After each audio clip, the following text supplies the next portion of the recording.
नमस्कार सभी साथियों को। तो आज जो मैं क्लास लेके आया हूँ, वो अपने जो सीएचओ का एग्जाम होगा अभी, सीएचओ का एग्जाम होगा अभी या फिर नर्सिंग स्टाफ का जो एग्जाम है, उसके हिसाब से ये क्लास है। तो उसके अंदर क्या है कि जितने भी प्रीवियस ईयर के क्वेश्चन और उनमें से बनने वाले जितने इंपॉर्टेंट क्वेश्चन जो बार-बार रिपीट होते हैं, उनके बारे में अपन बात करेंगे। तो आज वो क्लास में लेके आया हूँ, तो आप सभी को कहना चाहता हूँ ये अच्छे से देखिएगा और इनमें से कुछ क्वेश्चन इंपॉर्टेंट भी लगेंगे और कुछ क्वेश्चन आपको बहुत घुमाने वाले भी और कंफ्यूजन वाले भी लगेंगे। तो जो अगला सबसे पहले अपन देखते हैं कि पहला क्वेश्चन क्या है इसके अंदर। तो पहला क्वेश्चन है counselling of IUCD insertion should be done. मतलब क्या कहना चाहता है कि जो आईयूसीडी है आपकी, ठीक है, आईयूसीडी है, इंट्रायूटाइन कॉपर मतलब इंट्रायूटाइन डिवाइस है, वो इंसर्जन अपन कर रहे हैं किसी लेडी को, ठीक है, उससे पहले उसको क्या देना है अपन को, काउंसलिंग देनी, मतलब उसको एजुकेशन देनी। तो वो अपन कब दे सकते हैं? तो इनमें ऑप्शन है स्टार्टिंग फ्रॉम एंटीनेटल विजिट, मतलब जब वो स्टार्टिंग फ्रॉम जब वो प्रेगनेंसी कंसीव करती है उस समय से पहले अपन मतलब उससे उसी टाइम दे देते हैं। या फिर अगला ऑप्शन है only when she is delivering, मतलब जब उसको काउंसलिंग तब देनी है जब वो डिलीवरी कंप्लीट हो जाए, ठीक है, मतलब जब डिलीवरी चल रही हो, ठीक है, उस टाइम में देनी है उसको काउंसलिंग। ऑप्शन सी है ओनली आफ्टर डिलीवरी, मतलब तब देनी है जब आप उसकी डिलीवरी कंप्लीट हो जाए उसके बाद में उसको काउंसलिंग देनी है। और उसके बाद है अगला ऑप्शन है can be done after 2 days of delivery, मतलब क्या होता है कि जो डिलीवरी होती है, ठीक है, डिलीवरी के जैसे 48 आवर्स के बाद उसको देना। तो इसके अंदर जो काउंसलिंग होती है वो आईयूसीडी की हमेशा याद रखना, जो काउंसलिंग होती है आईयूसीडी वो कब देते हैं, स्टार्टिंग फ्रॉम एंटीनेटल विजिट, जब वो पहली जब कोई डिलीवरी होती है, ठीक है, जब फर्स्ट डिलीवरी वो कंसीव करके आती है तो उस टाइम जो फर्स्ट विजिट होती है, ठीक है, फर्स्ट विजिट के टाइम ही उसे क्या करना है, आईसीडी की काउंसलिंग देनी है। अगर वो लेती है ये काउंसलिंग आगे जाके, तो क्या होता है, आईसीडी लगानी कब होती है, जैसे कॉपर्टी अगर वगैरह कोई आईसीडी अगर अपन देते हैं, कब लगानी होती है, 40 years आफ्टर डिलीवरी, मतलब जब डिलीवरी हो जाती है उसके अंदर 48 टू 72 आवर्स विद इन, इनके अंदर दोनों के अंदर लगाने का सबसे बेस्ट टाइम रहता है, ठीक है। तो अब पढ़ते हैं अपन अगला क्वेश्चन। नेक्स्ट क्वेश्चन कौन सा है,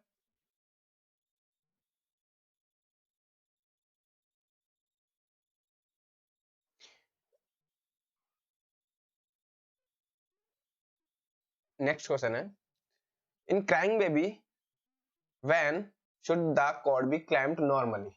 क्या होता है जब बच्चा क्राई करता है, ठीक है, तो उस क्राई करने के दौरान जब बच्चा मतलब डिलीवर हो गया उसके बाद वो क्राई करता है, तो उस क्राई करने के दौरान मतलब क्राई कर रहा है तो उस टाइम अपन को कॉर्ड को कब क्लेम करना है या कब उसको क्लेम करना है कॉर्ड को, ठीक है। तो जो कॉर्ड को क्लेम करने का जो टाइम होता है वो मेनली होता है इमीडिएटली आफ्टर डिलीवरी, ठीक है। जो कॉर्ड को क्लेम करने का जो टाइम होता है वो कब होता है, इमीडिएटली आफ्टर डिलीवरी, ठीक है। अब इसका रीजन क्या है कि इमीडिएटली आफ्टर डिलीवरी क्यों करते हैं? होता क्या है जब अगर कोड को अपन डिले कर देते हैं, अगर डिले कोड क्लैंपिंग करते हैं, अगर डिले कोड क्लैंपिंग करते हैं तो उसमें क्या होता है, डिले कोड क्लैंपिंग क्या होता है, इन्फेक्शन होने के चांस ज्यादा रहते हैं। तो उस इन्फेक्शन को प्रिवेंट करने के लिए, जो इन्फेक्शन होने के चांस रहता है कहां से, मदर से, क्योंकि जो मदर के जितने भी ब्लड है वो मिक्स होने के चांस ज्यादा रहता है जब कॉर्ड क्लैंपिंग अपन लेट कर देते हैं। तो अगर 60 सेकंड से, ठीक है, ये चीज याद रखना कि अगर 60 सेकंड से ज्यादा टाइम लग रहा है तो उसको क्या बोलेंगे अपन, डिलेड कॉर्ड क्लैंपिंग बोलेंगे। तो अब जब जो कॉर्ड क्लैंपिंग है वो कब कर देनी चाहिए, नॉर्मली क्या होता है कि जब बेबी क्राई करता है तो बच्चा नॉर्मल है, ठीक है, रम बेबी है, तो अब वो उसको कॉर्ड क्लेम करनी है तो mainly immediately after delivery, mainly time होता है इमीडिएटली आफ्टर डिलीवरी क्या कर देते हैं अपन, कोड को क्लेम कर देते हैं, ठीक है। और बाकी option once the cord pulsation stop, इसका कोई मतलब नहीं, अगर पल्सेशन स्टॉप होगा तो क्या होता है कि जो मतलब जो न्यूट्रिएंट या जो ब्लड फ्लो हो रहा है वो बंद हो जाएगा, ठीक है। तो उस टाइम पे नहीं करनी है, आपको करना है इमीडिएटली आफ्टर डिलीवरी के बाद उसको कोड क्लेम कर देना, क्योंकि अगर आपने 60 सेकंड से ज्यादा ले लिया, ठीक है, तो उसमें चांस होता है इन्फेक्शन ज्यादा होने का। तो उस इन्फेक्शन को प्रिवेंट करने के लिए अपन क्या करेंगे, इमीडिएटली आफ्टर डिलीवरी क्या करेंगे, कोड को क्लेम कर देंगे। इसके अलावा अगला क्वेश्चन देखिए,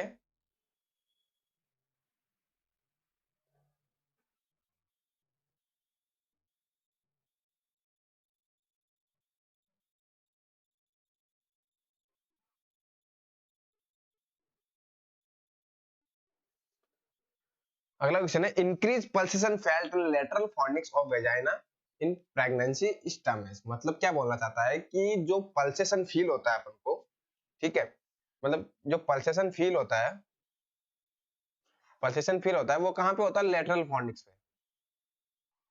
लेटरल फॉर्निक्स पे जब उनको जो पल्सेशन होता है या उसमें थोड़ी सी इंक्रीज होती है पल्सेशन, मतलब उसमें कुछ हलचल होती है, ठीक है।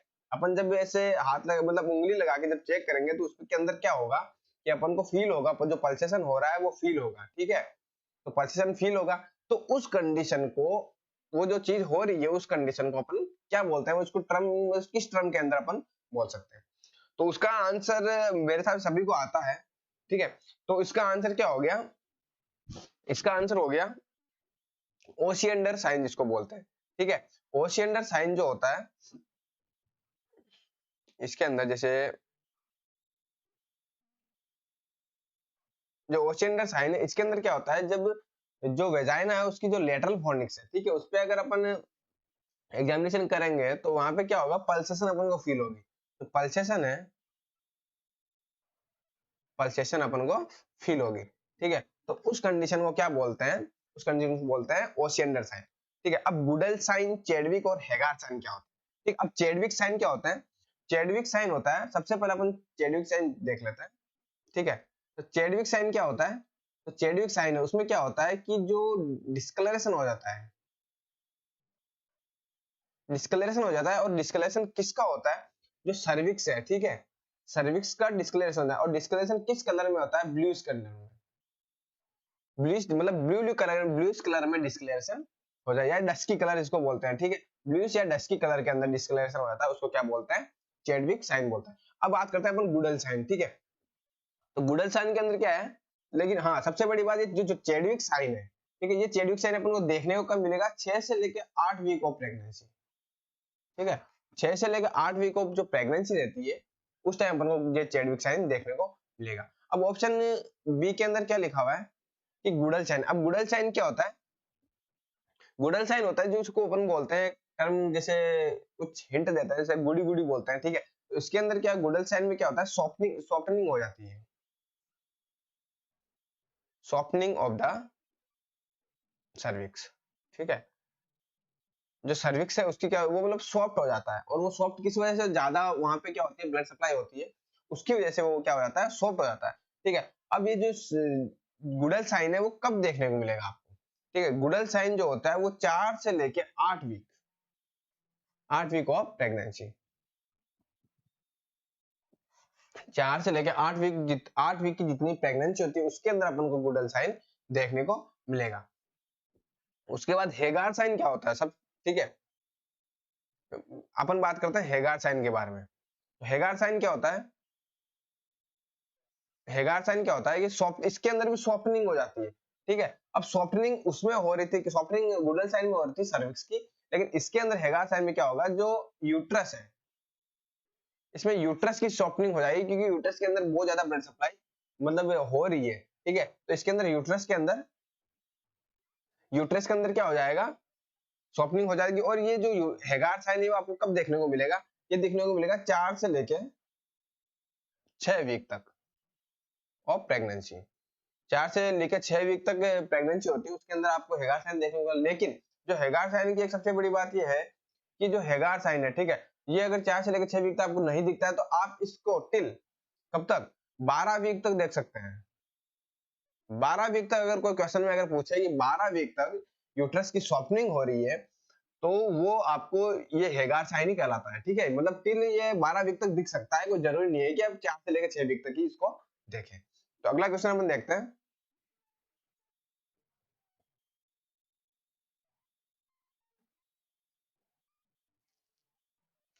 When was NRHM launch in India, ठीक है। तो एनआरएचएम की सबसे फुल फॉर्म, एनआरएचएम की फुल फॉर्म क्या है, एनआरएचएम की फुल फॉर्म है national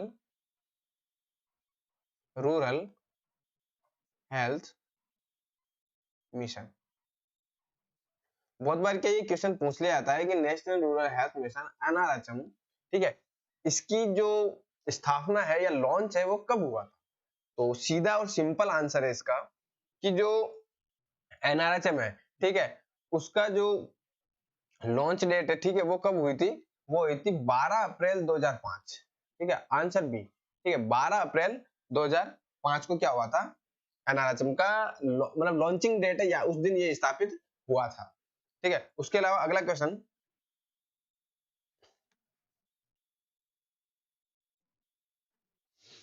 the sign of increase ICP in child 18 month old age. ठीक है, होता क्या है कि जो 18 मंथ का जो चाइल्ड है, ठीक है, 18 मंथ का चाइल्ड है, उसके अंदर आईसीपी जो होता है उसका इंक्रीमेंट हो रहा है। ठीक है, मतलब इंट्रा क्रेनियल प्रेशर। अब ये इंट्राक्रेनियल प्रेशर ये क्यों बढ़ता है? सबसे बड़ी बात आती है ये क्यों बढ़ता है। जैसे बहुत सारी चीजें होती है, जैसे एक्सीडेंट हो गया, ठीक है, उसकी वजह से, या ट्रॉमा हो गया, किसी हेड इंजरी हो गई, उसकी वजह से क्या होता है, जो फ्लूइड है, कौन सा फ्लूइड, सीएसएफ का, जो सीएसएफ जो फ्लूइड है वो क्या होता है कि बाहर की तरफ लीकेज होने लगता है। ठीक है, उसकी वजह से क्या होती है कि मैंने ज्यादा देखा था कि अपने जो सिर है उसके अंदर क्या होती है, स्वेलिंग वगैरह आ जाती है, स्वेलिंग वगैरह आ जाती है। तो ये पूछ रहा है कि जो 18 मंथ का बच्चा है, ठीक है, 1.5 या 2 साल का जो बच्चा है, सॉरी, 1.5 या 2 साल का जो बच्चा है, उसके अंदर सबसे जो पहला साइन है, सबसे जो इंपॉर्टेंट साइन होता है, जो मेनली हर बच्चे में देखने को मिलता है आईसीपी के अंदर, तो वो कौन सा है? तो मेनली क्या होता है, जो बच्चे के अंदर सबसे ज्यादा साइन देखने को मिलता है, ठीक है, वो देखने मिलता है इंक्रीज इरिटेबिलिटी। ठीक है, बच्चा क्या होगा, इरिटेट हो जाएगा हर चीज से, मतलब कुछ भी आप उसको दो वो रोने लगेगा, और हर टाइम वो मतलब रोएगा, तो वो इरिटेट हो जाएगा। तो इसका आंसर क्या होगा, इंक्रीज इरिटेबिलिटी। इसका आंसर होगा कि आईसीपी अगर बच्चे के अंदर बढ़ता है तो सबसे मोस्ट कॉमन या अर्लीस्ट साइन या सबसे बेस्ट जो साइन होता है बच्चे के अंदर चेक करने का, वो होगा इंक्रीज इरिटेबिलिटी। उसकी इरिटेबिलिटी है, जो इरिटेशन हो रहा है उस बच्चे को, वो क्या होता है, बढ़ जाता है। अब नैरोविंग पल्स प्रेशर क्या होता है? ठीक है, पल्स प्रेशर क्या होता है कि जो अपना डायस्टोलिक और सिस्टोलिक प्रेशर है, इनका जो बीच का जो प्रेशर होता है, ठीक है, उनको अगर मेनली नॉर्मल कितना होता है, 40 mm होता है। ठीक है, अगर ये नैरोइंग पल्स प्रेशर, ठीक है, अगर ये कम हो जाता है, ठीक है, तो उसको बोलते हैं नैरोइंग पल्स प्रेशर। ठीक है, उसके बाद आता है pin point people. Pin point people में क्या होता है, कुछ ऐसी ड्रग्स या, ठीक है, कुछ ऐसी ड्रग्स या ट्रोमा वगैरह या कुछ भी एक्सीडेंट की वजह है, क्या होता है कि इनके अंदर जो अपनी आंख की जो पुतली है, जो अपनी आंखें हैं, वो बहुत पिन पॉइंट हो जाती है, मतलब एक पिन की तरफ हो जाती है। एक होती है नॉर्मल ऐसे, ठीक है,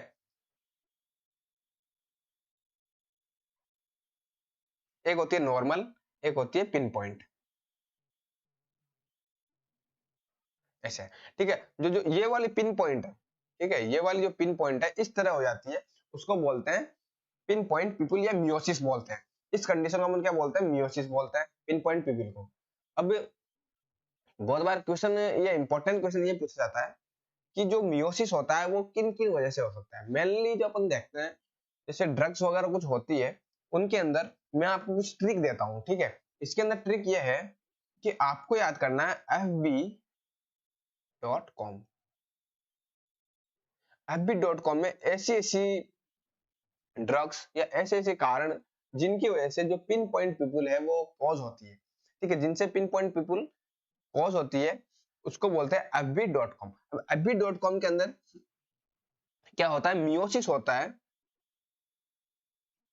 इसके अंदर क्या होता है, मियोसिस होता है। तो सबसे पहले अपन एफबी का अर्थ क्या देता है, एफ यानी फॉर्मेल्डिहाइड,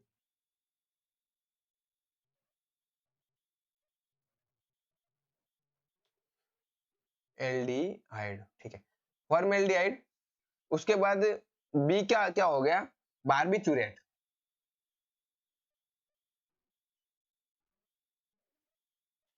ठीक है, उसके बाद सी का हो गया कार्बोलिक एसिड, उसके बाद ओ का हो गया ऑर्गेनो ऑर्गेनो फास्फोरस,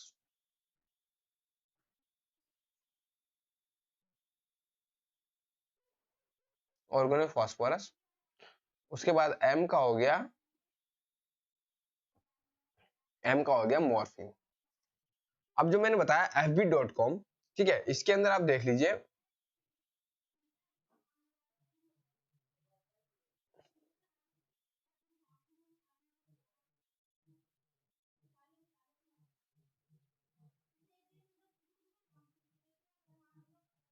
मेरे हिसाब से आपको दिख नहीं रहा होगा, मेरी फोटो आ गई होगी यहाँ पे, ठीक है, तो मैं इसको थोड़ा ऊपर कर देता हूँ।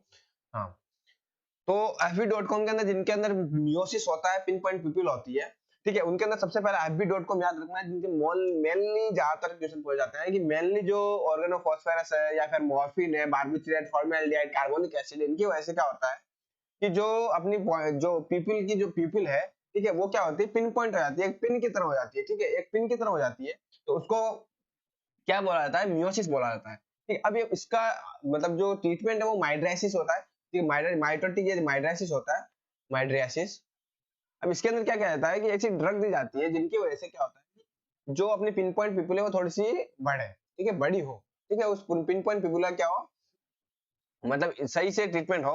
तो जो माइड्रासिस है उसके अंदर सबसे पहले जो माइड्रासिस के रूप में जैसे मॉर्फिन हो गया, ऑर्गेनोफॉस्फेरस हो गया, ठीक है, इनके अंदर जो ड्रग ऑफ चॉइस है, इनकी ड्रग ऑफ चॉइस है वो क्या होती है, एट्रोपिन सल्फेट, ठीक है, एट्रोपिन सल्फेट है वो क्या होती है, पिन पॉइंट पीपल या मॉर्फिन या ऑर्गेनोफॉस्फेरस की क्या होगी, ड्रग ऑफ चॉइस होती है। माइड्रासिस की ड्रग ऑफ चॉइस कौन सी है, एट्रोपिन होती है। अब पढ़ते हैं अपन अगला क्वेश्चन। अब अगला क्वेश्चन है कि mister Leela has placenta previa. जो मिस्टर लीला है तो उसको क्या हुआ है, प्लेसेंटा प्रीविया हुआ है, ठीक है। देखो पहले सबसे पहले आप ये याद रखा करो कि जो आपका क्वेश्चन है उसके अंदर आप अंडरलाइन कर लेंगे, जो मिस्टर लीला है उसको क्या है, प्लेसेंटा प्रीविया है। The most likely symptoms will present is, अब इसमें ये पूछ रहा है कि जो प्लेसेंटा प्रीविया है, ठीक है, उसका मोस्ट लाइकली सिम्टम क्या है, मतलब बहुत सबसे मोस्ट लाइकली जो सिम्टम, मतलब जो ऐसा सिम्टम जो प्लेसेंटा प्रीविया को दर्शाता है, इनमें से क्या है, ठीक है। तो इनमें से अपन देखते हैं, जैसे क्या होता है कि जो प्लेसेंटा प्रीविया होता है,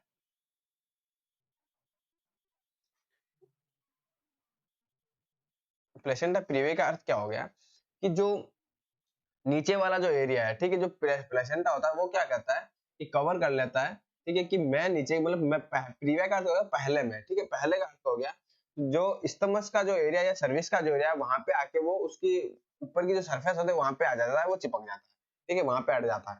तो वो बोलता है कि मुझे बाहर निकलना है, या बाहर तो निकल नहीं सकता लेकिन वो क्या ऊपर की तरफ चल जाता है, तो उसको क्या बोलते हैं, प्लेसेंटा प्रीविया। अब इसका मेनली जो मोस्ट कॉमन सिम्टम पूछा है, ठीक है, इसका मोस्ट कॉमन सिम्टम क्या होता है, इसका मोस्ट कॉमन सिम्टम होता है कि पेनलेस ब्लीडिंग, ठीक है,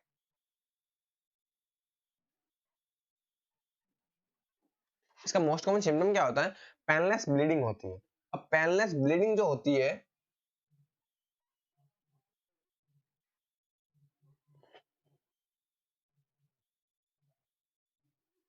ठीक है, जो पेनलेस ब्लीडिंग होती है इसमें क्या होता है, ब्लीडिंग प्रेजेंट होगी बट पेन नहीं होगा, ठीक है, इस चीज का ध्यान रखना, ब्लीडिंग प्रेजेंट होगी लेकिन पेन नहीं होगा। उसके बाद इसका जो प्लेसेंटा प्रीविया है इसके बारे में कुछ दो बातें अगर अपन पढ़े, तो प्लेसेंटा जो प्रीविया होता है वो कब होता है, आफ्टर 20 वीक के बाद प्लेसेंटा प्रीविया प्रीविया होने का चांस रहता है, ठीक है, प्लेसेंटा प्रीविया आफ्टर 20 वीक के बाद होता है।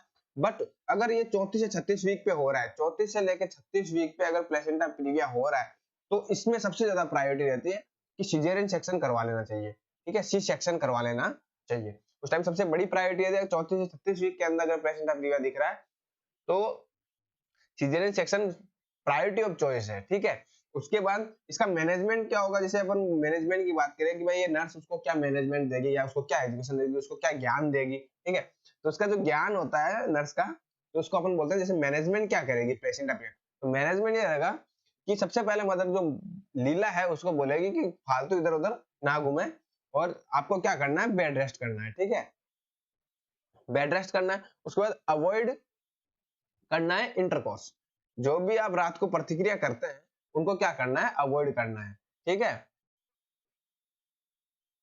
इंटरकोर्स को अवॉइड करना है। उसके बाद जो बेड रेस्ट है और रात को जो इंटरकोर्स हो रहा है उसको प्रिवेंट करना है, इंटरकोर्स करना ही नहीं है। उसके बाद क्या करना है, और मैनेजमेंट क्या है, जो digital examination finger digital examination होता है वो कॉन्ट्राइंडिकेटेड होता है, ठीक है, उसको भी क्या करना है, अवॉइड करना है। अगर वो किया तो उससे ज्यादा चांस रहता है ब्लीडिंग के ज्यादा होने के, ठीक है। उसके बाद अपन पढ़ते हैं अगला क्वेश्चन।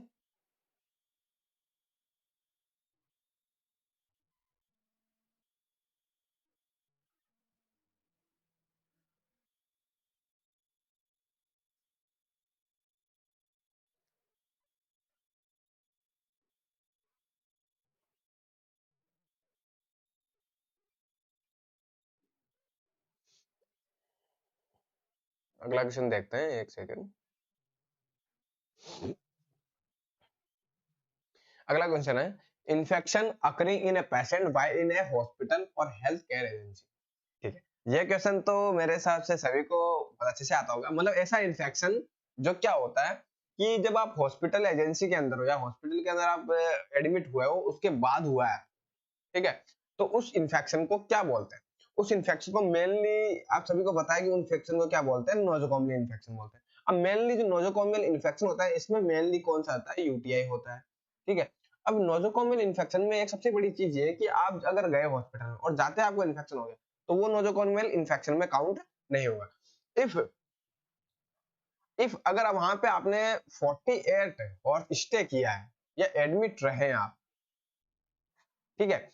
अगर 48 या 48 घंटे आप वहां पे एडमिट रहे और उसके बाद 48 घंटे के बाद अगर आपको इन्फेक्शन हुआ है तो वो किसमें काउंट होगा, नोजोकोमियल इन्फेक्शन में। इसका सबसे मोस्ट कॉमन कौन सी बीमारी आती है, यूटीआई इसके अंदर आती है। अब सबसे पहले बात करते हैं अपन ऑप्शन ए की तरफ कि अपॉर्चुनिटिक इन्फेक्शन क्या होता है। अब अपॉर्चुनिटिक इन्फेक्शन का अर्थ क्या हो गया कि मतलब अपॉर्चुनिटी मिलना, मतलब क्या हो गया इसका अर्थ कि अपॉर्चुनिटी मिलना मतलब ये हो गया कि अगर किसी पेशेंट की इम्यूनिटी अगर डिप्रेस है किसी दूसरी डिजीज की वजह से या किसी कारणवश, ठीक है, इम्यूनिटी अगर डिक्रीज है तो उस इम्यूनिटी डिक्रीज होने के कारण कोई दूसरा है जो कोई कोई भी डिजीज होती है, कोई भी इन्फेक्शन होता है, वो उसको उसके ऊपर चिपक जाता है, उसके ऊपर हावी हो जाता है उसकी इम्यूनिटी के अगेंस्ट। तो उस चीज को क्या बोलते हैं, अपॉर्चुनिटिक इन्फेक्शन बोलते हैं। मतलब वो बिन बुलाए मेहमान जिसको आप बोलते हैं, ठीक है। अगर बिन बुलाए मेहमान या बिन बुलाए इन्फेक्शन आपके ऊपर आ जाते हैं वो आपकी इम्यूनिटी कम होने की वजह से, तो उसको क्या बोलते हैं, अपॉर्चुनिटिक इन्फेक्शन बोलते हैं। उसके बाद आ गया इट्रोजेनिक इन्फेक्शन, ठीक है। इट्रोजेनिक वो जो प्रोसीजर के अकॉर्डिंग होता है, ठीक है। और इनडायरेक्ट इन्फेक्शन का कोई लेना देना नहीं है, मतलब ऐसा इन्फेक्शन जो इनडायरेक्टली होता है, ठीक है, डायरेक्ट कॉज नहीं करता किसी वजह से, ठीक है। उसके बाद पढ़ते हैं अपन अगला क्वेश्चन, ठीक है। क्वेश्चन है, a time interval between the entry of the disease agent into body and into body the and the appearance of first sign और सिम्टम ऑफ द डिजीज, ठीक है। इसमें क्या है, the time interval between the entry of, जैसे क्या होता है कि जैसे यहां से ये हो गया एंट्री अपनी, ठीक है, ये होगी एंट्री, यहां से लेके फर्स्ट सिम्टम, यहां से लेके यहां तक, ठीक है। अब ये एंट्री हुई डिजीज की और वहां से लेके जो फर्स्ट सिम्टम हुई, ठीक है, आपको स्क्रीन पे दिख रहा होगा मैंने एक चीज बनाई जहां एंट्री से लेके और जो फर्स्ट सिम्टम अपेयर हुआ है वहां तक की जो इस कंडीशन को वो अपन जो समझते हैं या उसको इस कुछ टर्म से बोलते हैं, कुछ टर्मिनोलॉजी होती है, उसको इसको दर्शाया जाता है कि उसको क्या बोलते हैं। तो उसका आंसर है, इसको क्या बोलते हैं अपन, इंक्यूबेशन पीरियड। एक ऐसा पीरियड जो जहां से किसी डिजीज की एंट्री या किसी इंफेक्शन की एंट्री हुई वहां से लेकर पहला सिम्टम्स आता है तो उसके अंदर उसको अपन क्या बोलते हैं, इंक्यूबेशन पीरियड, इंक्यूबेशन पीरियड बोला जाता है। मतलब ऐसा पीरियड जिसके अंदर क्या होता है, जहां से एंट्री से लेके फर्स्ट साइन ऑफ सिम्टम तक उसको बोला जाता है इंक्यूबेशन पीरियड, ठीक है। और इन्फेक्शन क्या होता है, कोई भी डिजीज या कोई फॉरेन बॉडी का, ठीक है, कोई फॉरेन बॉडी का किसी अपनी बॉडी के अंदर आ जाना और उसका मल्टीप्लिकेशन करना और अपनी जो बॉडी है उसको नुकसान पहुंचाना या फिर उसकी जो भी काम करने की क्षमता है बॉडी की उसको कम कर देना, क्या कहलाता है, इन्फेक्शन कहलाता है। उसके बाद पढ़ते हैं अपन अगला question, in adult ear in adult ear irrigation to strengthen the ear canal hold the pen. इसके अंदर बोलता है कि आप एडल्ट का ईयर इरिगेशन कर रहे हैं, मतलब कान को साफ कर रहे हैं आप। तो अब आपको क्या करना है कि जो एडल्ट है उसके जो ईयर है उसको स्ट्रेंथन करना, मतलब उसको सीधा रखना है ईयर को, सीधे रखने पे तो आपको जो पिन्ना है उसको कैसे होल्ड करना पड़ेगा, ठीक है। जो मतलब कान की जो नली है उसको, जो कान का जो छेद है उसके अंदर जो नली है उसको अपन को सीधा रखना है, क्योंकि अपन को ये इरिगेशन करना है, ठीक है। अपन प्रेशर से पानी डालेंगे तो ये इरिगेशन के टाइम आपका जो पिन्ना है उसको आपको कैसे होल्ड रखना है। तो इसका आंसर है कि जो होल्ड रखने की टेक्निक होती है जो एडल्ट के अंदर, याद रखना ये चाइल्ड और एडल्ट के अंदर अलग अलग होती है। एडल्ट के अंदर जो होती है वो होती है अपवर्ड एंड बैकवर्ड, ठीक है। अपवर्ड और अपवर्ड करके और बैकवर्ड की तरफ करेंगे तो क्या होगा, वो एडल्ट का जो irrigation strength in the ear canal होगी और अपन इरिगेशन आराम से कर पाएंगे। उसके बाद अपन चाइल्ड की बात करते हैं। चाइल्ड की बात करते हैं, इसमें क्या है कि जो इरिगेशन के दौरान या कुछ भी अपन ड्रॉप डाल रहे हैं तो उसके दौरान अपन जो पिन्ना को जो होल्ड करते हैं वो किस तरफ से करते हैं, वो करते हैं डाउनवर्ड एंड बैकवर्ड, डाउनवर्ड और बैकवर्ड करते हैं। अब याद रखना, एक ट्रिक बता देता हूँ, जो एडल्ट होता है वो क्या होता है, बड़ा होता है यानी अप होता है, चिल्ड्रन से ज्यादा अप होता है। और बैकवर्ड का तो बैकवर्ड ही लिखना है दोनों के अंदर, ठीक है। जो एडल्ट होता है वो अप होता है, ठीक है, और जो चाइल्ड होता है वो डाउन यानी छोटा होता है इसलिए डाउन होता है। तो ये याद रखने की टेक्निक ट्रिक है कि जो एडल्ट है वो अपवर्ड होगा और चाइल्ड होगा वो डाउनवर्ड होगा। उसके बाद अगला क्वेश्चन,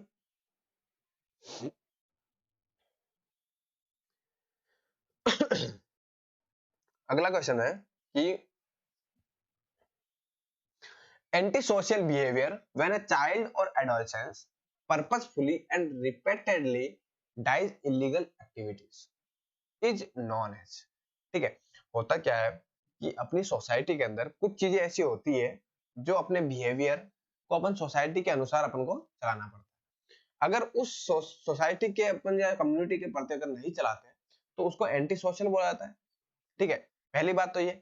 अगर दूसरी कंडीशन ये है कि जो अपना बिहेवियर है वो अपन जानबूझ के कर रहा है या अनजाने में कर रहा है। अगर अनजाने में कर रहा है तो वो एंटी सोशल नहीं है, ठीक है। और अगर जानबूझ के कर रहे हैं तो वो एंटी सोशल। तो इसमें लिखा हुआ है कि anti social behaviour when a child और एडोलसेंस, एक ऐसा बिहेवियर जिसके अंदर चाइल्ड और एडोलसेंस पर्पसफुली, मतलब उसका पर्पस होता है कुछ ना कुछ, लेकिन वो क्या चीज है, जो बिहेवियर है वो एंटी सोशल है, ठीक है। Purposefully and repeatedly dies illegal activity, और क्या करता है वो इलीगल एक्टिविटी में भाग लेता है, इलीगल एक्टिविटी करता है, उसको क्या बोलते हैं।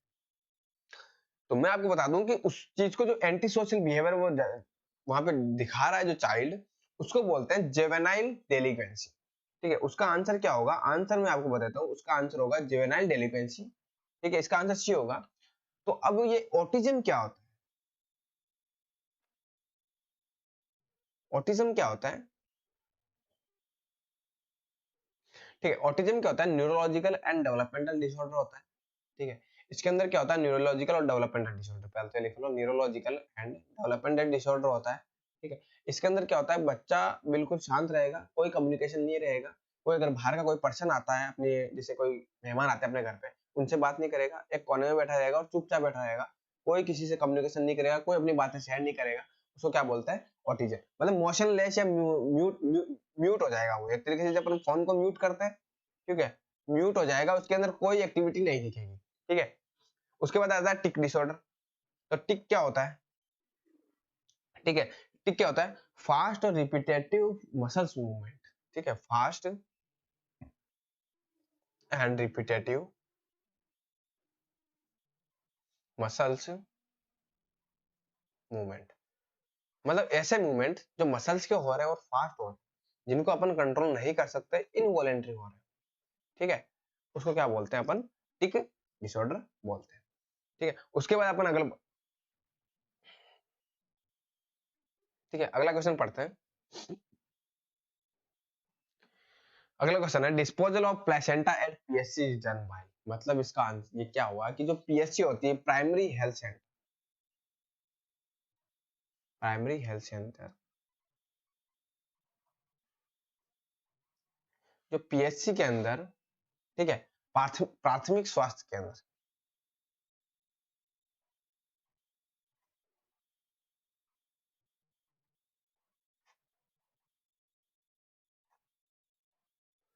प्राथमिक जो स्वास्थ्य केंद्र होता है वहां पे जो प्लेसेंटा होती है, जिसको अपन हिंदी में क्या बोलते हैं, हिंदी में इसको बोलते हैं अपरा।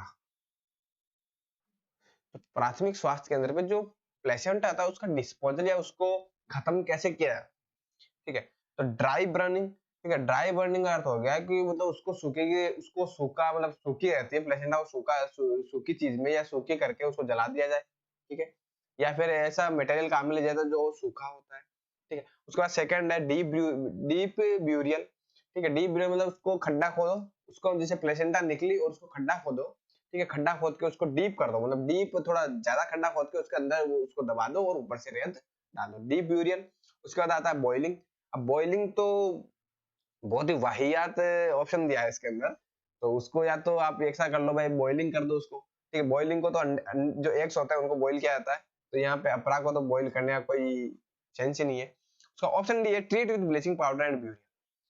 तो मेनली दो के ऑप्शन थे जो सबसे बेस्ट लगे थे, एक तो था डीप ब्यूरियल, ठीक है, बर्निंग का कोई कॉन्सेप्ट नहीं है, डीप ब्यूरियल, और एक था treat with bleaching powder and burial. तो मेनली जो होता है वो सबसे बेस्ट आंसर इसका जाएगा, वो होता है treat with bleaching powder and burial, ठीक है। जो ब्यूरियल मतलब पहले तो उसको, उस जो अपरा को जो प्लेसेंटा है उसको क्या करो आप कि ब्लीचिंग पाउडर उसको उसके ऊपर डालो, ठीक है। ब्लीचिंग पाउडर डालने के बाद उसको क्या करो, उसको ब्लीचिंग पाउडर डाल के उसको क्या कर दो, ब्यूरियल कर दो, मतलब उसको जमीन में गाड़ दो, ठीक है। तो सबसे बेस्ट तरीका कौन सा था, treat with bleaching powder and burial. अगला क्वेश्चन देखते हैं अपन। Discarded and expired medicine are to be thrown into, मतलब कि ये पूछ रहा है कि जो डिस्कार्ड हो चुकी है, ठीक है, जिन दवाइयों का काम नहीं आ रहा, जो दवाइयां बेकार हो चुकी है, या फिर ऐसी दवाइयां जो एक्सपायर हो चुकी है, ठीक है, एक्सपायर हो चुकी है और डिस्कार्ड हो चुकी है, ठीक है, जिनकी डेट डेट निकल चुकी है, एक्सपायर डेट होती है वो निकल चुकी है, उन दवाइयों को, उन मेडिसिन को अपन कौन से बैग के अंदर डालेंगे। जैसे वहां पे हॉस्पिटल में होता है ना येलो, ठीक है, ब्लू, ब्लैक, रेड, और आजकल एक वो भी आने लग गया जिसको बोलते हैं व्हाइट, जिसके अंदर जो शार्प होते हैं वो डाले जाते हैं। तो जो क्या बोल रहा है कि ये बोल रहा, क्वेश्चन बोल रहा है कि discarded expired medicine are to be thrown, ऐसी मेडिसिन जो डिस्कार्ड हो चुकी है, जो एक्सपायर हो चुकी है, उन मेडिसिन को अपन कौन से बॉक्स में या कौन से बैग के अंदर डालने की हिम्मत करेंगे या डालेंगे अपन। तो अकॉर्डिंग टू डब्ल्यूएचओ या अकॉर्डिंग टू जो अपनी हेल्थ एजेंसियां होती है, ठीक है, तो उनके अकॉर्डिंग क्या होता है कि जो येलो बैग होता है, ठीक है, जो येलो बैग होता है इसके अंदर जो डिस्कार्डेड और एक्सपायर्ड मेडिसिन होती है, ठीक है, डिस्कार्डेड और एक्सपायर्ड जो मेडिसिन होती है वो किसमें डाली जाती है, येलो वाले में जाती है। जैसे रेड वाला हो गया, ठीक है, रेड वाले में अपन क्या डालेंगे, जो इन्फेक्शन या ऐसी चीजें, ठीक है, जो लंबी होगी, जैसे कैथेटर हो गया, इन्फेक्शन वाली चीजें, कैथेटर हो गया, जो रबड़ की चीजें होती है कैथेटर वगैरह, ठीक है, उन चीजों को अपन किसमें डालेंगे, रेड में। ब्लैक के अंदर जो नॉर्मली चाय के गिलास हो गया, अपन चाय पीते हैं, या कोई भी कूड़ा जो नॉर्मली जो नॉन इन्फेक्शन या वेस्ट जो नॉर्मली वेस्ट होता है उसको, ठीक है। ब्लू के अंदर जो नुकीली जो चीजें होती है, ठीक है, लाइक न्यूक्लियस चीज जैसे सीरीज वगैरह हो गई, ठीक है। व्हाइट के अंदर क्या होता है, व्हाइट के अंदर डालेंगे अपन वो जैसे शार्प होती है, कांच हो गया, ठीक है, इनके अंदर डालेंगे। तो बात आती है कि डिस्कार्डेड और एक्सपायर्ड मेडिसिन अपन किस में डालेंगे, डिस्कार्डेड और एक्सपायर्ड मेडिसिन हम डालेंगे येलो के, ठीक है। अगला क्वेश्चन देखते हैं। Okay, the ideal urine specimen collection for diagnosis of UT. देखो इसके अंदर यहाँ पे जो अपन क्वेश्चन कर रहे हैं आज, इन क्वेश्चनों में क्या है कि आपको ऐसा लगेगा कि यार बहुत इजी क्वेश्चन है, लेकिन कभी कभी क्या होता है कि ये बहुत इजी क्वेश्चन अपन को मरवा देते हैं। अपन इजी समझ के जाते हैं, होशियारी कर लेते हैं, लेकिन ये क्वेश्चन अपने गलत सबसे ज्यादा होते हैं। तो अगला क्वेश्चन था ideal urine specimen collection for diagnosis of UTI is, ठीक है। अब यूटीआई जो नोजोकोमियल इन्फेक्शन होता है उसका मोस्ट कॉमन जो डिजीज होती है वो होती है यूटीआई, ठीक है, यूरिनरी ट्रैक्ट इन्फेक्शन, ठीक है। ये यूटीआई महिलाओं में, फीमेल के अंदर ज्यादा होने के चांस रहते हैं। इसका रीजन है जो उनकी यूरेथ्रा होती है वो शॉर्ट होती है, ठीक है, ये हो गया। अब जो बोल रहा है जो यूटीआई का जब अपन डायग्नोसिस करेंगे तो उसके लिए अपन को यूरिन का सैंपल चाहिए, सही बात है भाई, ये तो चाहिए ही चाहिए, ठीक है। अब जो सैंपल है वो अपन कैसे लेंगे, तो सैंपल जो अपन ले रहे हैं वो अपन कैसे लेंगे, तो सैंपल इसके अंदर ऑप्शन दिया हुआ है क्लीन वॉइड, उसके बाद अगला ऑप्शन है क्लीन कैच, उसके बाद है रैंडम यूरिन कलेक्शन और टाइम यूरिन स्पेसिफिक। तो रैंडम यूरिन कलेक्शन ओके ठीक है, पर जो इनके अंदर जो ऑप्शन बी है होता क्या है, क्लीन कैच। क्लीन कैच का अर्थ क्या होता है कि आप पहले यूरिन करो, ठीक है, उसके बाद रुको, उसके बाद फिर यूरिन करो, मतलब जो पहला यूरिन है उसको डिस्कार्ड करना है, उसके बाद जो बचा बीच वाला उस यूरिन को लेना है, ठीक है, और बाकी आप यूरिन करो। तो जो बीच वाला यूरिन होता है उसमें सैंपल बहुत अच्छे से आता है, या फिर उसकी जो डायग्नोसिस बहुत अच्छे से होती है सॉरी, डायग्नोसिस है बहुत अच्छे से होता है, तो उस सैंपल को क्या बोला जाता है, क्लीन कैच, उसको क्या बोलता है, क्लीन कैच सैंपल बोला जाता है। ठीक है, अब टाइम यूरिन स्पेसिमेन इसका कोई अर्थ नहीं है, रैंडम यूरिन इसका कोई, क्लीन वॉइड इसका भी कोई पर्पस नहीं है, लेकिन जो मेनली जो टाइम यूटीआई या डायग्नोसिस के लिए अगर अपन कोई भी सैंपल लेते हैं तो जो यूरिन होता है वो क्लीन कैच यूरिन ही सबसे बेस्ट होता है, और वो ही करेक्ट या ट्रू जो अपन को डायग्नोसिस है वो प्रदान करता है। उसके बाद अगला क्वेश्चन देखते हैं अपन,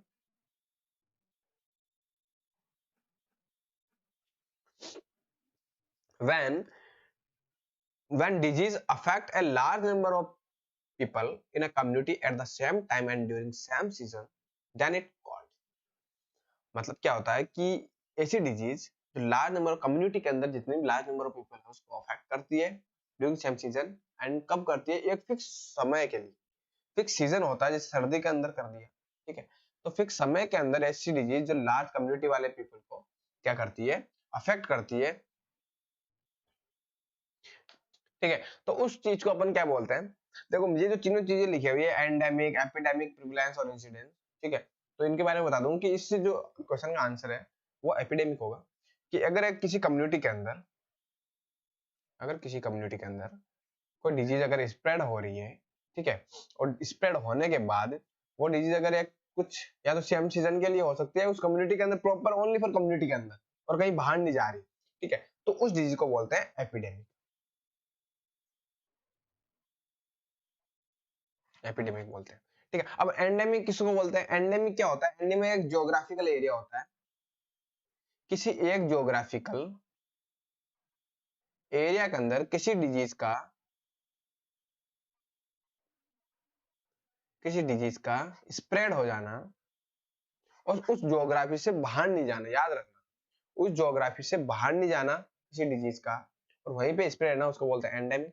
और किसी ज्योग्राफी में तो है ही है किसी डिजीज और वो कम्युनिटी तक भी फैल जाती है, किसी कम्युनिटी को अफेक्ट कर देती है, तो उसको क्या बोलते हैं, उसको बोलते हैं एपिडेमिक।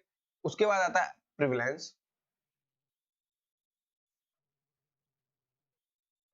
प्रिविलेंस क्या होता है, जो भी डिजीजें हुई, कोई any disease in a particular area,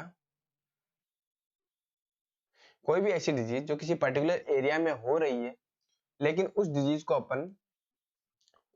को जो नई डिजीज, जैसे नई डिजीज होती है, जैसे एक होता है कि नए केस और पुराने, किसी डिजीज के नए केस और पुराने केस, ठीक है, एक ऐसे केस जो 2 दिन पहले या 10 दिन पहले हुए थे और ऐसे केस जो अभी डायग्नोस हुआ है, उन दोनों को, मतलब प्रेवलेंस के अंदर अपन क्या लिख सकते हैं, प्रेवलेंस के अंदर प्रेवलेंस के अंदर अपन लिख सकते हैं न्यू प्लस ओल्ड केसेस, मतलब ऐसे केस जो नए और पुराने केस, उन दोनों को अगर जोड़ दिया जाए तो प्रिविलेंस कहलाता है, और ओनली नए केस को काउंट किया जाए तो उनको कहता है इंसिडेंस। ये चीज याद रखना, प्रिविलेंस के अंदर दोनों केस जोड़े जाते हैं और इंसिडेंस के अंदर ओनली न्यू केस को जोड़ा जाता है, ठीक है, प्रिविलेंस के अंदर दोनों केस जोड़ाते हैं, न्यू केस के अंदर ओनली इंसिडेंस को सॉरी जोड़ा जाता है। अब वो देखते हैं अगला क्वेश्चन।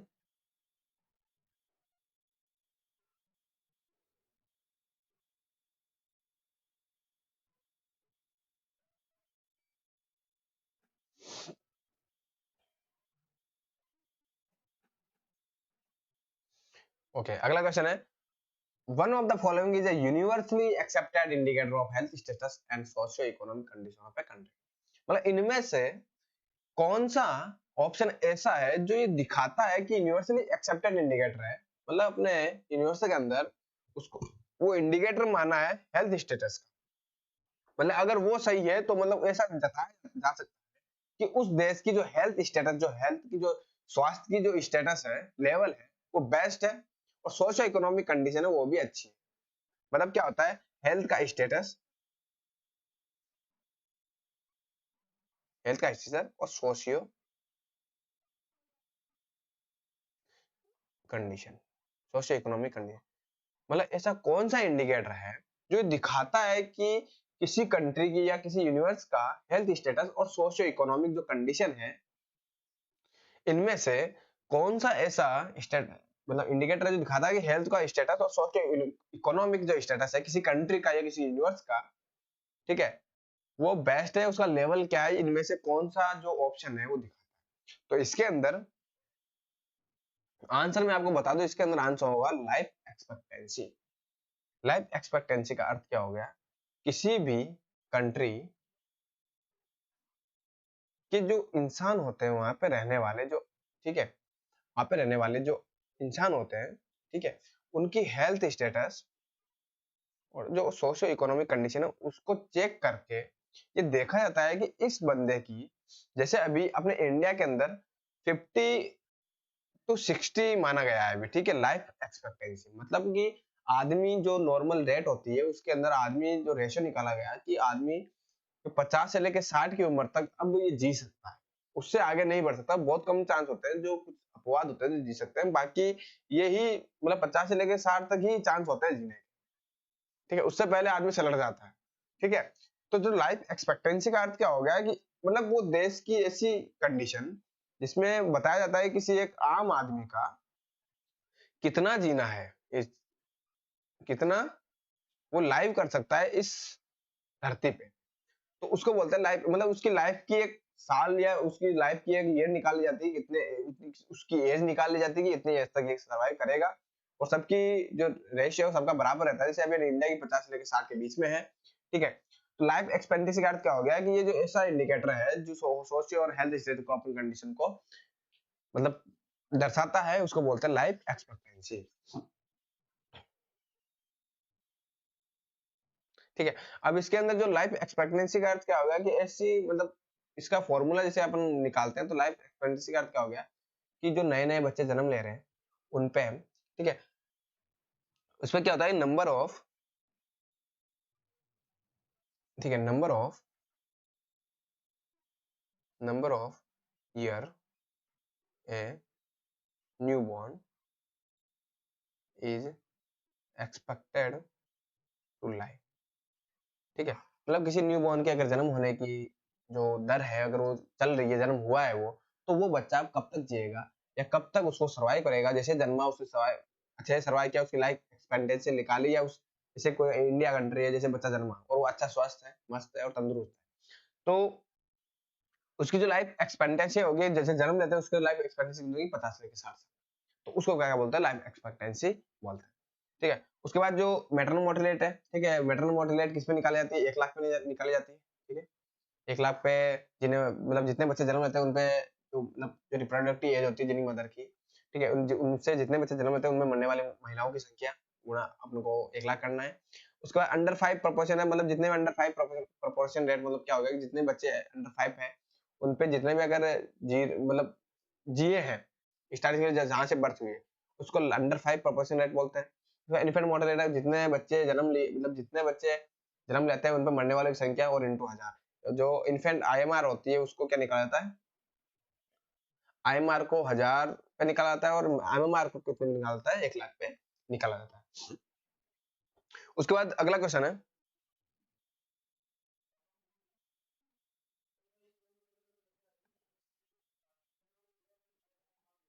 अगला question body mass index.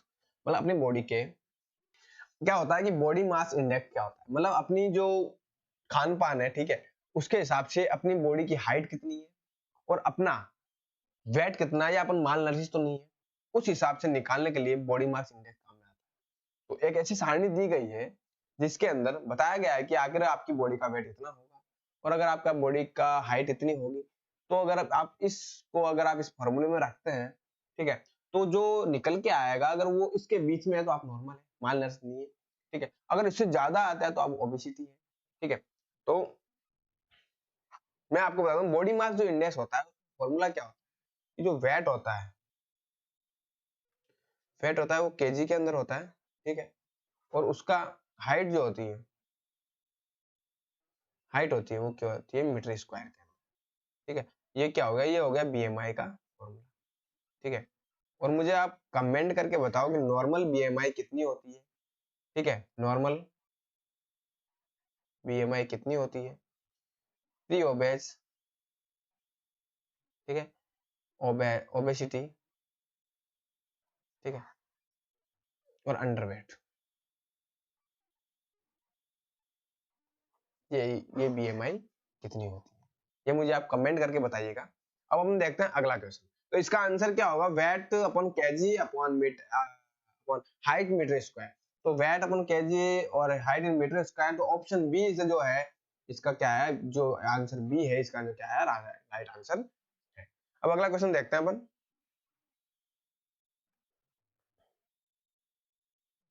Okay, काला जार ट्रांसमिटेड बाय, काला जार ब्लैक सिकनेस बोलते हैं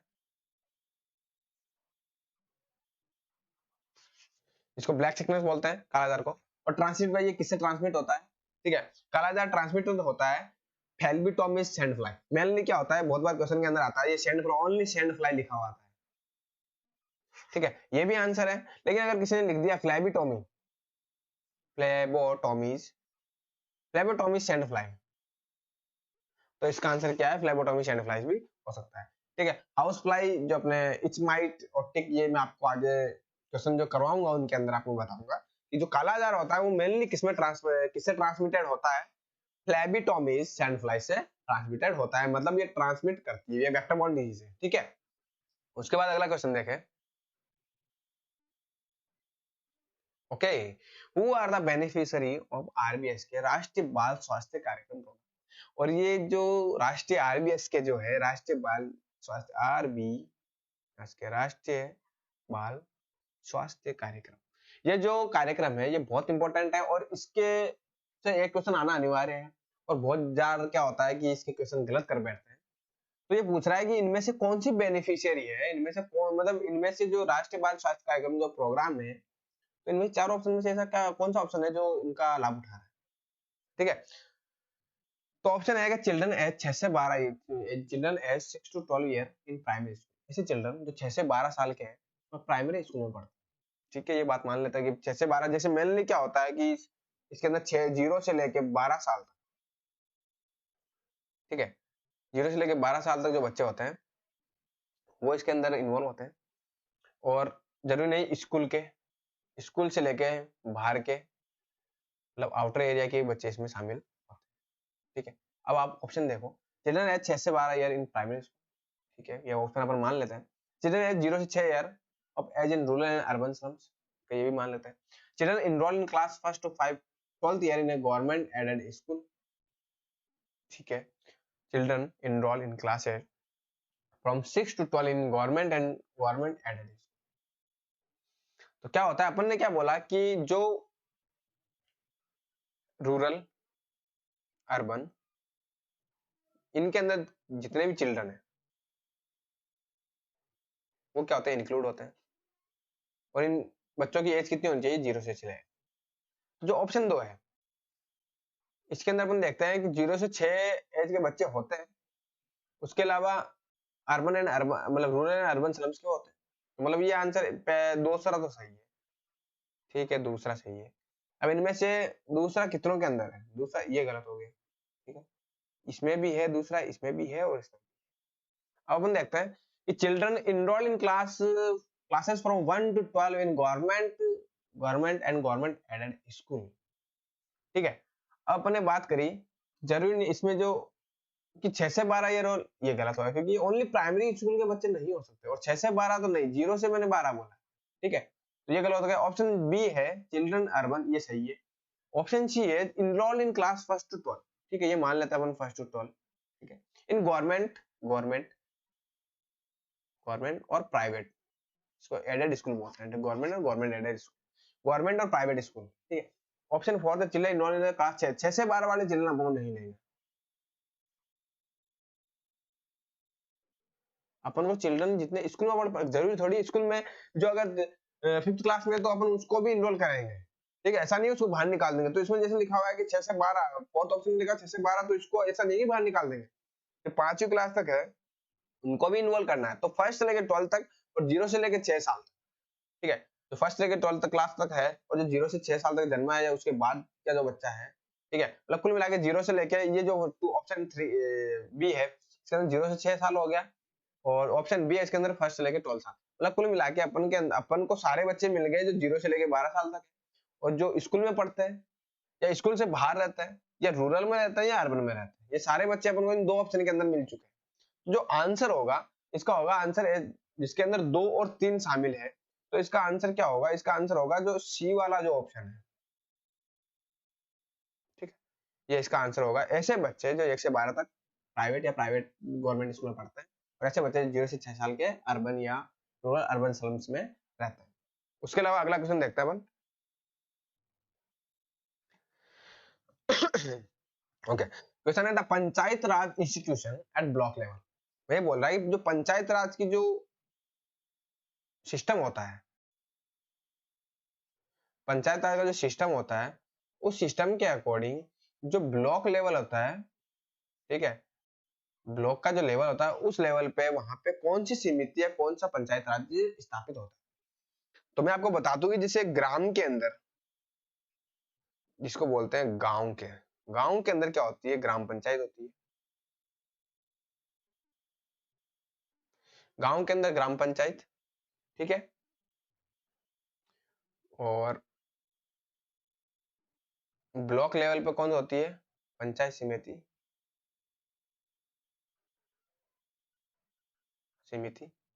ठीक है। उसके बाद डिस्ट्रिक्ट लेवल पर कौन होती है, डिस्ट्रिक्ट लेवल पे कौन होता है, जिला परिषद। तब इनमें से देखो कि ब्लॉक लेवल पे कौन है। ब्लॉक लेवल पे क्या है, ये पंचायत समिति जो होती है, ऑप्शन डी इसका सही आंसर है। ऑप्शन डी है कि जो पंचायत समिति होती है वो क्या होती है, ब्लॉक लेवल पे इंस्टीट्यूशन करती है पंचायती राज के अंदर, जो 3 टायर सिस्टम होता है उसके। तो मैंने 3 टायर सिस्टम तीनों बता दिए। ग्राम के अंदर ग्राम पंचायत होती है, डिस्ट्रिक्ट के अंदर जिला परिषद होती है, ठीक है, जिसको अपन बोल सकते हैं जिला पंचायत भी बोल सकते हैं बहुत सारा, ठीक है। और ग्राम सभा वो ऐसी सभा जिनके अंदर ग्राम पंचायत में मिलके जो करते हैं उसको ग्राम सभा बोलते हैं, ठीक है। अगला क्वेश्चन अपन देखते हैं। Birth register in India should be done with in how many days. मतलब ये बोल रहा है कि जो बर्थ का, जो नया नया न्यू बच्चा जन्मा है, न्यू बर्थ हुआ है किसी बेबी का न्यू बर्थ हुआ है, तो उसका जो बर्थ रजिस्ट्रेशन है, ठीक है, बर्थ का रजिस्ट्रेशन है कि ये कागजों में चढ़ जाना चाहिए ये बच्चा, तो वो रजिस्ट्रेशन कब तक हो जाना चाहिए, हो जाना चाहिए 21 दिन तक, ठीक है। अब एक और क्वेश्चन इसके साथ ही मैं बता देता हूँ, जो डेथ रजिस्ट्रेशन होता है, जो डेथ जो रजिस्ट्रेशन होता है, जो डेथ रजिस्ट्रेशन में ये डेथ आदमी मर चुका है और इसका सर्टिफिकेट जो बनता है, वो सर्टिफिकेट भी आप कब तक बनवाना चाहिए, 21 दिन तक। मतलब डेथ एंड बर्थ दोनों कब तक हो जाने चाहिए, 21 डेज तक, ठीक है। और मैं आपको बता दूं, जो मैंने अभी ऊपर एक क्वेश्चन बताया था आरबीएस के लिए, राष्ट्रीय बाल स्वास्थ्य कार्य, आरबीएस के अंदर क्या होता है, कुछ 4D करके मतलब बच्चों को क्या है कि वो जो बता, मतलब जो भी आरबीएस के में जो भी सुविधाएं देते हैं उसके अंदर एक 4D होती है कि इन चीजों से महत्वपूर्ण जो 30 ऐसे तो 30 नियम बनाए थे उन्होंने कि इन चीजों से बच्चों को प्रिवेंट, मेनली जो होते हैं वो 4 होते हैं, इसको अपन बोलते हैं 4D करके। इसके अंदर सबसे पहला तो होता है डिफेक्ट एट बर्थ, मतलब कोई भी बच्चा अगर जन्म से किसी चीज से डिफेक्ट है तो उसको प्रिवेंट करना, डिफेक्ट एट बर्थ, उसको प्रिवेंट करना पहला हो गया। दूसरा आ गया, दूसरा क्या होता है, डिजीज इन चिल्ड्रन, अगर कोई चिल्ड्रन एज में है तो उसको, अगर डिजीज है, अगर चिल्ड्रन एज में है उसको डिजीज है, ठीक है, उसको प्रिवेंट करना। और थर्ड नंबर है डेफिशिएंसी, अगर कोई बच्चा जन्मा है या कोई बच्चा किसी बच्चे में किसी प्रकार की डेफिशिएंसी है उसको प्रिवेंट करना, ठीक है। और फोर्थ ऑप्शन क्या है, फोर्थ ऑप्शन है डेवलपमेंटल डिले एंड डिसेबिलिटी, ठीक है। ये 4D होता है, ये मान ली पूछा जाता है एक्सेप्ट के अंदर, क्या आपको 3 ऑप्शन दे देंगे, एक ऑप्शन अलग दे देंगे और पूछेंगे इनमें से कौन सा नहीं है। तो 4D के अंदर आरबीएस के कौन कौन से डिफेक्ट एट बर्थ, अगर कोई बच्चे को डिफेक्ट है किसी बर्थ के अंदर उसको बोलते हैं। सेकंड क्वेश्चन है डिस डिजीज इन चिल्ड्रन, ठीक है, डिजीज जो किसी चिल्ड्रन के अंदर डिजीज है उसके बारे में अब उसको प्रिवेंट करना है। थर्ड है डेफिशिएंसी, किसी प्रकार की डेफिशिएंसी किसी बच्चे के अंदर उसको प्रिवेंट करना है। और फोर्थ है कि किसी प्रकार की डेवलपमेंटल डिले है, ठीक है, या फिर उसका डिसेबिलिटी किसी बच्चे के अंदर उसको क्या करना है, प्रिवेंट करना है। अब अगला क्वेश्चन देखिए, Koplik spot is a cardinal sign, mainly ये बहुत बार पूछा गया है, इजी क्वेश्चन है और स्टार मार्क वाले भी क्वेश्चन है, ठीक है। तो कॉप्लिक स्पॉट सबको आता है कि कब कब जो कॉप्लिक स्पॉट आता है वो कहाँ देखने को, मतलब कार्डिनल साइन है, मतलब ये तो होना ही है, ठीक है, कार्डिनल साइन है। तो कॉप्लिक स्पॉट किसमें देखने को मिलता है, मिजल्स के अंदर देखने को मिलता है। तो आपको मिजल्स के अंदर जो कॉप्लिक स्पॉट है वो देखने को मिलेगा। और बाकी जितने भी चिकन पॉक्स वगैरह ही मैं आपको आगे और भी क्वेश्चन करवाऊंगा इनके, ऐसा नहीं है कि यही छोड़ देंगे अपन, ठीक है। तो जो मैंने बता रहा है 3 क्लासें लूंगा मैं, उनके अंदर सारे क्वेश्चन मैं लाने की बहुत जल्दी जल्दी कोशिश करूंगा। अगर एक जरूरी नहीं कि 3 क्लास, अगर 1 क्लास बढ़ानी ही पड़े तो मैं बढ़ा दूंगा, ठीक है। अब अगला क्वेश्चन देखते हैं।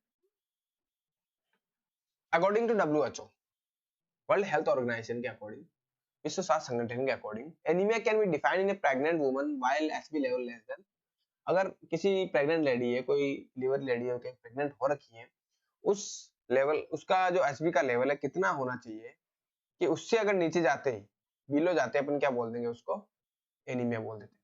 तो वो क्या है 11 mg पर डीएल, अगर 11 mg पर डीएल से नीचे अगर किसी का चला गया तो उसको क्या बोल देंगे, एनीमिया, ठीक है। तो ये याद रखना, 7 से अगर कम हो चुका है तो उसको क्या करते हैं, ट्रांसफ्यूजन करते हैं। और 8 से क्या 9 होता है तो उसको क्या करते हैं अपन, जैसे कि इंजेक्शन देते हैं, ठीक है। और 9 से लेके अगर 11 के बीच में है तो उसको क्या करते हैं अपन, कुछ खिलाते हैं मुंह से, ठीक है, लाइक फल फ्रूट वगैरह, फ्रूट्स वगैरह वो खिलाते हैं उसको, बोले जो एनीमिया उसको कंट्रोल करने के। लेकिन अगर 8 से 9 है तो इंजेक्शन देंगे, और अगर 7 से कम हो गया तो बहुत सीवियर है, ये सीवियर कंडीशन है, इसके अंदर क्या होगा, ब्लड ट्रांसफ्यूजन करना होता है वो 7 से कम वाले में, लेडीज के अंदर, जो प्रेग्नेंट लेडी है उसके अंदर, ठीक है। अब अगला क्वेश्चन देखते हैं। अगला क्वेश्चन है कि the parameters assessing using Glasgow scale, ठीक है, ऐसे कौन सा पैरामीटर है जिनके अंदर अपन यूज लेते हैं ग्लास्को स्केल के अंदर, जीसीएस जिसको बोलते हैं, जीसीएस के अंदर ऐसे कौन सा है पैरामीटर जो, अब मेनली क्या होता है जीसीएस के अंदर 3 पैरामीटर यूज में लिया है, और प्रत्येक 3 पैरामीटर में प्रत्येक को कम से कम 1 नंबर दिया जाता है, ठीक है। तो अगर 3 पैरामीटर कहते हैं 1 नंबर कम से कम दिया जाता है तो मिनिमम नंबर कितने हो गए, मिनिमम नंबर हो गया 3, ठीक है। और ईवीएम, मतलब जैसे कि क्या होता है जीसीएस के अंदर अपन क्या देखते हैं, ईवीएम देखते हैं, इलेक्ट्रॉनिक वोटिंग मशीन नहीं है वो, ये हो गया आई, ये हो गया वर्बल, ये हो गया मोटर, ठीक है। इसके अंदर मैक्सिमम अपन नंबर दे सकते हैं 4 नंबर, और इसके अंदर अपन देखते हैं 5 नंबर, और इसके अंदर दे सकते हैं 6, ठीक है। तो आई का जो रेस्पॉन्स होता है उसके अंदर मैक्सिमम अपन नंबर दे सकते हैं 4 नंबर, ठीक है। और वर्बल जो होता है उसके अंदर 5 नंबर, और मोटर होता है उसके अंदर 6 नंबर, ठीक है। तो मैक्सिमम अगर अपन देखें तो इन तीनों का मैक्सिमम कितना होता है, 6 4 10 10 और 5 15, मतलब मैक्सिमम कितना हो गया, 15 हो गया, ठीक है, मैक्सिमम कितना हो। तो ईवीएम जो होता है, ठीक है, इलेक्ट्रॉनिक वोटिंग मशीन नहीं है ये, ठीक है, ये ग्लासकोमा स्केल का पैरामीटर है, जिनके अंदर मिनिमम जो स्कोर होता है वो 3 नंबर होता है, और मैक्सिमम होता है ये 15 नंबर होता है। मेनली इनसे क्वेश्चन पूछा जाता है कि मिनिमम और मैक्सिमम नंबर कितने होते हैं ईवीएम के। इसके अंदर अब जो क्वेश्चन पूछा गया है कि the parameter assessing using Glasgow coma scale, तो मैं आपको बता देता हूँ, जैसे ईवीएम जो मैंने लिखा है, ईवीएम लिखा है, ईवीएम, ईवीएम के अंदर क्या आता है, ई यानी आई, आई रेस्पॉन्स, वी यानी वर्बल रेस्पॉन्स, और एम यानी मोटर रेस्पॉन्स, अब ऐसे कौन से हैं जो आई वर्बल और मोटर रेस्पॉन्स दिखाते हैं? ऑप्शन डी है नन ऑफ द अबव, इनमें से अपन कोई नहीं है, ऐसा हो ही नहीं सकता। आई रेस्पॉन्स सी, ऑप्शन सी है eye response best response. Best response क्या होगा? ये गलत आंसर है, ऑप्शन सी गलत है, क्योंकि बेस्ट रेस्पॉन्स कुछ रेस्पॉन्स नहीं होता। Option B I response okay right है। बेस्ट वर्बल रेस्पॉन्स मान सकते हैं, ठीक है। बेस्ट स्टिमुलाई रेस्पॉन्स ये गलत है भाई, ठीक है। बेस्ट स्टिमुलाई होता है, ये स्टिमुलाई का कोई रेस्पॉन्स नहीं होता, अपन इसको मोटर रेस्पॉन्स बोलते हैं। और ऑप्शन ए है eye response best verbal response और बेस्ट मोटर रेस्पॉन्स। तो इसका आंसर क्या होगा? आंसर ए इसका आंसर हो गया। अगला क्वेश्चन देखते हैं अपन। Playing alone with toys different from those used by other children in an area, enjoying the presence of other children and making no effort to speak with them is called। मतलब ऐसा बच्चा है जो दूसरे बच्चों के खिलौने खेल रहा है, जो पड़े हुए खिलौने उनको खेल रहा है, अकेले खेल रहा है, और जो बच्चे दूसरे खेल रहे हैं उनको देख के वो मजा भी ले रहा है, लेकिन वो उनसे बात नहीं कर रहा, वो अकेले खेल रहा है। समझ रहे हो मेरी बात? मतलब कि समझ रहे हो ना कि नहीं समझे? नहीं समझे आप।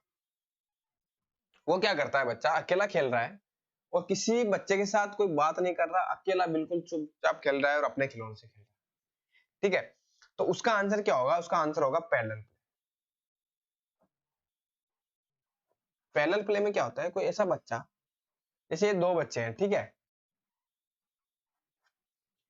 ये दो बच्चे हैं, ये आपस में पास पास बैठ के खेल रहे हैं, पास पास बोले थोड़ा सी दूरी में, अपने अपने खिलौने से खेल रहे हैं, ठीक है, अपने अपने से, लेकिन दोनों बात नहीं कर रहे। याद रखना, ठीक है। इसका आंसर क्या है? इसका आंसर है कि ऐसे बच्चे जो टॉय से खेलते रहे हैं, मतलब खिलौनों से खेल रहे हैं, लेकिन वो कोई भी किसी बच्चे को दूसरे बच्चे को परेशान नहीं कर रहे हैं, तो उसका आंसर क्या होगा? Parallel play. और पैरेलल का अर्थ ये होगा पास पे खेल रहे हैं लेकिन कोई अपन को इंटरेक्शन नहीं कर रहे हैं आपस में, या फिर कुछ बातें नहीं कर रहे हैं आपस में, ठीक है, उसको क्या बोलते हैं? पैरेलल प्ले बोलते हैं। अब बात आती है ऑन लुकर प्ले। इसके अंदर नाम ही लुकर लिखा हुआ है, ठीक है, ऑन और लुकर। मतलब क्या होता है, जो छोटे बच्चे होते हैं बिल्कुल, ठीक है, जिनके 1 साल से लेके 3 साल तक जो मान लो, ठीक है, जो छोटे बच्चे होते हैं बिल्कुल, उनके अंदर क्या होता है कि कभी देखना वो बच्चे ओनली फॉर खेलेंगे कुछ नहीं है, ना कुछ भी करेंगे, वो ना हाथ पैर हिलाएंगे, वो क्या करेंगे, एक जगह बैठ जाएंगे, और जो कोई बच्चे को या कोई भी दूसरी जने, कोई भी बच्चे खेल रहे हैं या उनकी जो भी एक्टिविटी होती है उनको देख के वो आनंद लेते हैं। समझ गए मेरी बात? मतलब उनको किसी चीज को खेलते हुए, किसी चीज को देख के आनंद लेना, वो किस में आएगा? ऑन लुकर प्ले में, ठीक है, ऑन लुकर प्ले। उसके बाद आता है ऑप्शन बी, इसके अंदर सॉलिटरी प्ले। सॉलिटरी प्ले के अंदर क्या होता है कि बच्चा अकेला खेलता है, अकेला खेलता है सॉलिटरी। सॉलिटरी के अंदर बच्चा अकेला खेलता है, किसी के साथ नहीं खेलता, ना कोई पास होता है, बस गुमसुम अपने आप चुपचाप खेलता है, उसको क्या बोलते हैं? सॉलिटरी प्ले बोलते हैं। पैरेलल प्ले, पास में खेलता है लेकिन बातें नहीं करता, दूसरे खिलौने लेता है लेकिन बातें नहीं करता, ठीक है, उसको ना उससे बातें करेगा ना उसको परेशान करेगा। सॉलिटरी प्ले, इसके अंदर बच्चा किसी के साथ नहीं खेलता, अकेला खेलता है। ऑन लुकर प्ले, बच्चा खेलेगा नहीं, बस उनको दूसरे बच्चे अगर जो खेल रहे हैं उनको देख के खेले, मतलब आनंद लेगा अंदर ही अंदर, ठीक है। और एसोसिएटिव प्ले क्या होता है?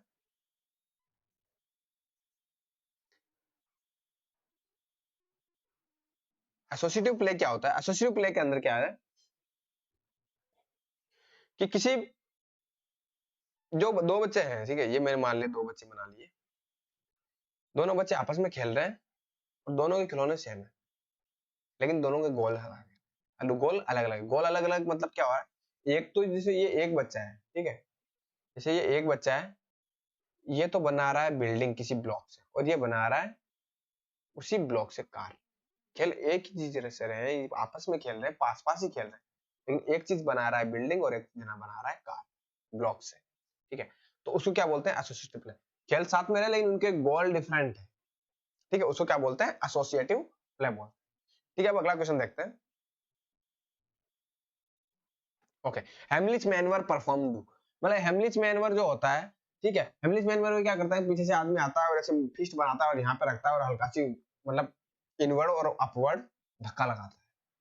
अब जब इनवर्ड और अपवर्ड धक्का लगाएगा तो उस चीज से क्या होगा? अगर कोई स्टक हुई हुई है, कोई भी चीज स्टक हुई है अपने एयरवे के अंदर, अगर, ठीक है, अगर स्टक हो गए और एयरवे डिफिकल्टी, एयरवे के अंदर एयरवे डिफिकल्टी आ रही है एयरवे के अंदर, ठीक है। तो उस चीज को या फिर कोई चीज स्टक हो चुकी है, उस चीज को ब्लॉकेज हो चुका है, ठीक है, उस चीज को बाहर निकालने के लिए या रिमूव करने के लिए, ब्लॉकेज को रिमूव करने के लिए कौन सा मैनवर दिया जाता है? हेमलिच मैनवर,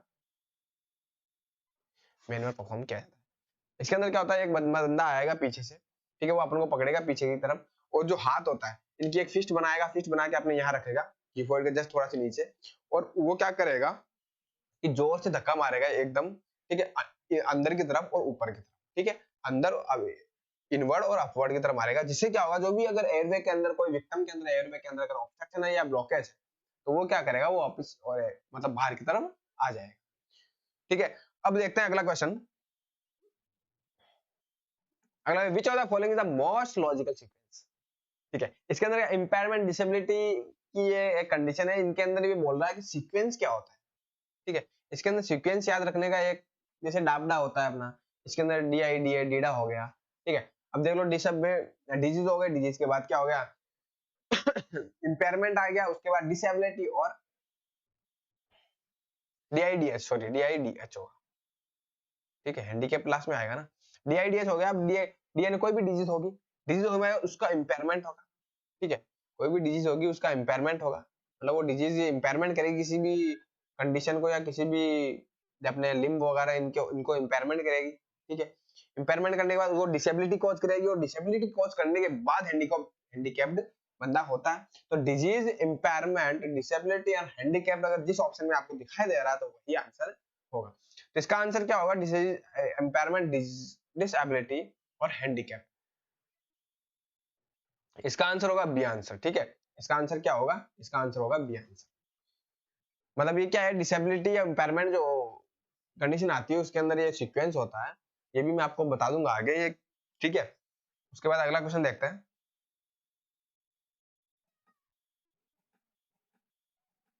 तो ओके, आज जो जितने भी क्वेश्चन अपन ने किए हैं वो मेरे हिसाब से 26 या 27 समथिंग क्वेश्चन थे। तो और मैं आगे इससे थोड़े से हार्ड तो नहीं लाऊंगा, बोलता जैसे, क्योंकि देखो हार्ड क्वेश्चन आते नहीं है पेपर के अंदर, हार्ड क्वेश्चन कभी नहीं आते। कुछ 5 या 6 क्वेश्चन ऐसे आते हैं जो अपन क्वेश्चन, जो अपन ने कहीं पेपर में नहीं देखे हो, कहीं भी पहले प्रीवियस पेपर में या कहीं भी नए क्वेश्चन पेपर या कहीं भी नहीं देखे हो, टेस्ट सीरीज वगैरह जितने भी आप चलाते हो उनमें कहीं नहीं देखे हो पेपर में, तो अपन को क्या लगता है, हार्ड लगता है। इजी तो नहीं होता है, वो अपन को लगता है हार्ड, क्योंकि जो चीज पहले नहीं करी हुई होती है वो हार्ड लगती है, और जो चीज बार बार अपन देखते हैं वो हार्ड नहीं लगती, वो इजी होती है। चाहे अगर वो हार्ड भी होगी तो भी अपन को इजी लगेगी, क्योंकि अपन ने उसको बार बार प्रैक्टिस कर चुके हैं। तो आगे जो मैं क्वेश्चन लाऊंगा वो इससे भी अच्छे होंगे। ठीक है, और ये जो वीडियो आप देख रहे हैं इसको लाइक और सब्सक्राइब करिएगा, अपने जो अपना चैनल है नर्सिंग सक्सेस का। ठीक है, इसको लाइक और सब्सक्राइब करें, क्योंकि सब्सक्राइब आप अगर एक सब्सक्राइब करोगे तो अपना क्या है कि हमको मोटिवेशन मिलेगा कि हमको और अच्छा वीडियो या अच्छे क्वेश्चन, हम अच्छे से अच्छे क्वेश्चन बनाने की कोशिश करेंगे, ढूंढने की कोशिश करेंगे किसी बुक से अगर मिलता है। और लाइक जरूर करिएगा और शेयर अपने जितने भी दोस्त हैं जो CHO से रिलेटेड है, जो क्योंकि अब CHO के अंदर क्या होता है कि फॉर्म भी अब फिल होना बंद हो चुका है, जो पुराने फॉर्म थे, और बच्चे भी बहुत कम है, क्योंकि बहुत सारे बच्चे ऐसे थे जो पुराने लग चुके हैं। तो सबके लिए सुनहरा मौका है, सीट्स भी बढ़ चुकी है, तो ऐसे ही बढ़ते रहिए। अब अपनी जो अगली क्लास होगी वो कुछ दिनों में मैं और ट्राई करूंगा अपलोड करने के लिए। ठीक है, तो जुड़े रहिए आप सभी। अगर आप में से कोई वीडियो देखने के बाद अगर सब्सक्राइब नहीं करता तो आपकी गलती है, क्योंकि देखो हम अपना काम कर रहे हैं, आपको अपना काम करना है। ठीक है, और आप सोचते हो कि हम सब्सक्राइब नहीं करके आपको, भाई आप नहीं करते हो तो हमारा कुछ हो जाएगा, ऐसा कुछ नहीं है। हम आपको ऐसे ही पढ़ाते रहेंगे, आप सब्सक्राइब करो या नहीं करो, हमारा काम है पढ़ाने। ठीक है, हमें भी ऐसे वैसे अब जैसे जैसे कि क्या होता है कि हमें अगर पता लगता है कि कौन सब्सक्राइब कर रहा है तो हम भी बोल सकते थे, लेकिन हमको पता नहीं लगता कि कौन कर रहा है कौन नहीं कर रहा है। तो वो आपकी दिल की इच्छा है कि आप अगर करना चाहते हैं, दिल से मानते हैं तो करिए, अगर नहीं करना चाहते वो आपकी इच्छा है। हम आप पे फोर्स नहीं करते कि लाइक करना, जबरदस्ती करना है लाइक, नहीं, बस देख रहे हो तो लाइक करना ही पड़ेगा नहीं तो पैसे लगेंगे, ऐसा कुछ नहीं है, कोई पैसे नहीं लगवाने। तो अच्छे से पढ़िएगा और आराम से CHO जो पेपर आ रहा है उसको दीजिए, स्टाफ नर्स का पेपर आ रहा है राजस्थान, उसको दीजिए, कोई स्ट्रेस लेने की जरूरत नहीं। और नॉर्थ सेट और आ रहा है, नॉर्थ सेट का जो पेपर है वो भी आ रहा है जल्दी। तो सभी जने तैयारी अच्छे से करिए, स्वस्थ रहिए, मस्त रहिए और तंदुरुस्त रहिए। तो आज का वीडियो आप यहीं पे मैं पहुंच देता हूँ। उसके लिए सभी को धन्यवाद कि आपने इतना वीडियो देखा है। ठीक है, सभी को धन्यवाद। अब अपन इस वीडियो को अब यहीं पे पॉज करते हैं। ठीक है, धन्यवाद, ओके बाय।